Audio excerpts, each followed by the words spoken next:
Rebirth of the Thief Who Roamed the World. Xinjiang, dunia Vremo terbesar di planet ini, bukan sekadar permainan.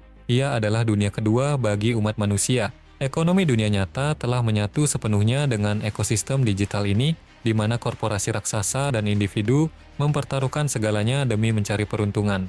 Di dunia ini, Niayan sangat bangga dengan karakter Thief level 180 miliknya, seorang predator bayangan yang diakui sebagai salah satu pemain papan atas.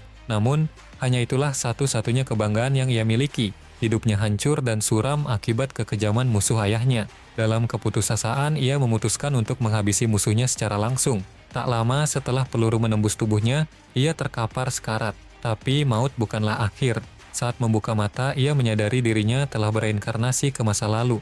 Berbekal pengalaman pahit dan pengetahuan masa depan, ia bersiap menulis ulang takdirnya. Bukankah seharusnya aku sudah mati di tangan anak buah Cao Su? Tunggu, ini kan kamarku dulu saat masih sekolah. Apakah aku benar-benar kembali ke masa lalu? Game online virtual holographic Xinjiang sekarang memasuki tahap open beta. Game Xinjiang baru saja rilis. Aku benar-benar terlahir kembali. Namaku Niayan, dan orang di foto ini adalah kedua orang tuaku. Aku ingat, pada periode ini ayah dan ibu sedang menjalankan bisnis jarum logam di perbatasan. Itu adalah material krusial yang dibeli negara dengan harga selangit, membuat keluargaku mendadak bergelimang harta. Setelah itu, ayah membangun perusahaan peleburan logam. Dalam waktu singkat, keluarga kami masuk ke jajaran orang kaya. Tapi sayangnya, masa keemasan itu hanyalah kenikmatan semu yang singkat. Saat aku berumur 25 tahun, usaha ayah dihancurkan oleh Century Group milik Cao Xiu. Orang-orang kepercayaan ayah disuap hingga tega melakukan pengkhianatan keji. Perusahaan runtuh dalam sekejap dan dinyatakan bangkrut. Ayah memilih mengakhiri hidupnya dengan racun, dan ibu meninggal dunia karena sakit akibat tekanan batin yang teramat dalam. Sayangnya, kekayaan keluarga di masa lalu membuatku menjadi pemalas yang hanya bisa menghamburkan uang. Akhirnya, karena terdesak keadaan, aku nekat membunuh Cao Xiu, meskipun aku tahu aku juga akan mati bersamanya. Tapi karena takdir memberikanku kesempatan kedua untuk mengulang segalanya. Kali ini aku bersumpah tidak akan membiarkan apapun terampas lagi. Xinjiang adalah game holografik yang akan merevolusi dunia. Nantinya para konglomerat akan berbondong-bondong masuk. Bahkan Century Group milik Cao Su mulai membangun kerajaan bisnisnya dari dalam Xinjiang. Game Xinjiang akan menjadi dunia kedua bagi seluruh umat manusia. Di kehidupan sebelumnya, aku adalah seorang Master Thief level 180. Hari ini, tanggal 25 Juli tahun 2025, server Xinjiang baru berjalan 7 hari. Masih ada waktu. Sekarang, level tertinggi di leaderboard sepertinya baru mencapai level 5.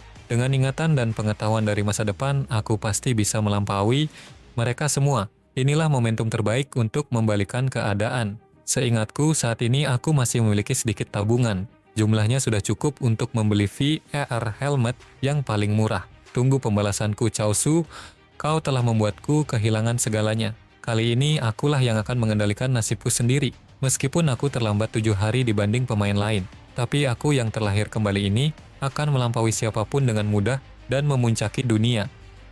Xinjiang, sedang login ke dalam Xinjiang, silakan pilih faksimu. Dunia Xinjiang terbagi menjadi 3 faksi utama. Light Faction, yang cinta damai, memiliki Viridian Empire dan Saturn Empire. Viridian Empire adalah wilayah manusia yang dipimpin oleh sistem Dewan Tetua. Saturn Empire adalah negeri aliansi suku yang terdiri dari Dwarf, Orc, dan Elf. Sementara itu, Dark Faction yang kejam diisi oleh suku Demonkin dan Undead di bawah kepemimpinan diktator. Bagi mereka yang menyukai netralitas, terdapat Giant Tribe dalam Neutral Faction. Di kehidupan sebelumnya, aku memilih kelas Wind Thief di Viridian Empire. Setelah bertahun-tahun berjuang, aku telah menguasai seluruh skill dan quest khusus kelas Wind Thief. Jadi, dengan memilih Wind Thief lagi, aku bisa memaksimalkan seluruh potensiku sebagai reinkarnator. Anda telah memilih kelas Wind Thief. Anda memilih untuk lahir di Viridian Empire. Silakan masukkan nama karakter Anda. Nirvana Flame. Nama karakter berhasil dibuat.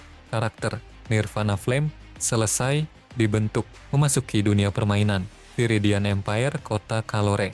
Kelas Thief. Level 1. Status point 5. Strength 6. Agility 8. Defense 5, Intelligence 4, HP, Astounded Smith. Sensasi yang familiar ini akhirnya muncul kembali. Alokasikan 3 poin ke Strength dan 2 poin ke Agility. Di kehidupan sebelumnya, aku salah mendistribusikan poin sehingga membuang banyak waktu. Kali ini aku tidak akan mengulangi kesalahan amatir itu. Melalui titik teleportasi di kota Kalore, kau bisa menjangkau berbagai kota dan desa terpencil. Plain Dagger level 0 kualitas terbaik, memiliki 2 attack, lebih tinggi 1 poin dari Dagger standar. Harganya hanya 2 copper coin. Seru, seorang penyihir arcan level 3. Stok hanya 3, siapa cepat dia dapat. Plain Dagger di Rocktown hanya dijual seharga 1 copper coin. Cukup gunakan teleportasi gratis ke sana untuk membelinya. Di masa lalu aku pernah tergiur dan membelinya, hanya untuk menyadari bahwa aku telah ditipu mentah-mentah. Tapi diriku, yang sekarang tidak akan pernah terkecoh oleh trik murahan seperti ini. Buku keterampilan stealth, hanya 6 koin tembaga. Teriak seorang paladin level 3. Harga pas 6 koin tembaga. Para thief pemula ayo mampir, pelajari stealth, dan jadilah selangkah lebih maju. 6 copper coin. Itu terlalu mahal untuk saat ini. Bukannya aku tidak mau membeli, masalahnya aku sama sekali tidak punya modal. Stealth? Berapa harga skill book stealth itu? Harganya 6 copper coin. Stealth adalah skill dasar paling krusial bagi seorang thief di tahap awal. Ini adalah kunci utama permainanku. Berdasarkan ingatan lalu, ada hidden treasure chest di area Monster Wildcat di Track Town. Item dari peti itu akan mempercepat proses levelingku secara drastis. Di sana adalah wilayah monster level 5. Karena rata-rata pemain saat ini masih level 2 atau 3, seharusnya tempat itu masih perawan dan belum terjamah. Bro, berikan skill book stealth ini secara gratis padaku. Sebagai gantinya, aku akan memberitahumu sebuah rahasia besar. Rahasia yang bisa membuatmu mendapatkan belasan skill book stealth dalam sehari. Pergi sana, orang gila dari mana kau ini? Berani-beraninya meminta skill bookku secara cuma-cuma. Tenang dulu, jangan terbawa emosi. Jika tebakanku benar, kau mendapatkan skill stealth ini dari hasil farming Fallen Wizard di Link Town, bukan? Kok, bagaimana kau bisa tahu? Koordinat tepatnya seharusnya di sekitar 223, 85.338.23329, benar kan? Orang ini, dia bahkan tahu koordinat persisnya. Jangan-jangan ucapannya benar? Apa benar bisa mendapatkan belasan skill book dalam sehari?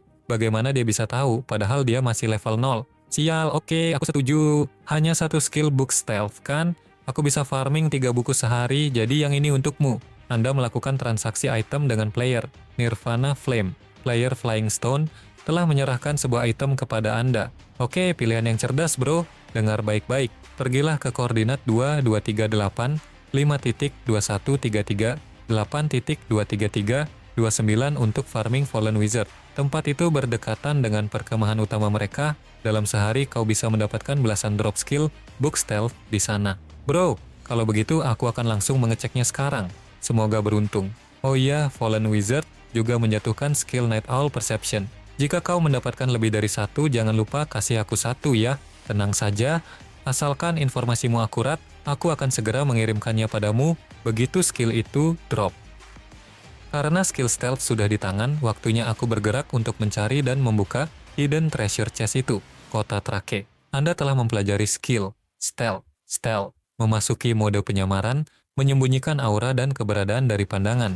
Sangat sulit deteksi, namun musuh dengan level jauh lebih tinggi dapat melihat tembus penyamaran ini. Aktifkan skill stealth, invisibility active. Wilayah monster, Wildcat. Tingkatan treasure chest di dunia Sinyang sangat bervariasi, mulai dari white, silver, gold, dark gold, hingga legendary. Semakin tinggi tingkatannya, semakin dewa item di dalamnya. Itu dia, hidden silver chest di tengah sarang Wildcat. Syukurlah belum ada yang menemukannya. Meskipun ini adalah wilayah monster level 5, seorang level 0 sepertiku jelas tidak punya peluang dalam pertarungan terbuka. Tapi untungnya, di level awal ini, kematian tidak akan mengurangi XP atau menjatuhkan equipment. Aktifkan skill stealth. Durasi stealthku saat ini hanya 2 menit, sedangkan membuka peti perak butuh waktu lama. Aku harus bergerak dengan presisi tinggi, aku tidak boleh terlalu dekat dengan Wildcat. Sedikit saja jarak terlalu rapat, penyamaranku akan terbongkar. Proses membuka treasure chest sedang berjalan. Tenang, aku harus tetap tenang. Status stealth bisa habis kapan saja. Treasure chest berhasil dibuka. Waktu yang dihabiskan 27 detik. Akhirnya item ini jatuh ke tanganku. Ini adalah awal dari perjalanan levelingku yang sempurna. Buku keterampilan. Vital Strike. Serangan vital. Deskripsi skill. Saat menyerang titik lemah atau vital musuh, memberikan kerusakan tambahan yang fatal. Atribut skill. menghasilkan 150% damage saat mengenai titik vital. Cooldown 30 detik. Batasan penggunaan Thief, Warrior, Paladin kompatibel dengan semua faksi. Permainan yang sebenarnya dimulai dari sini.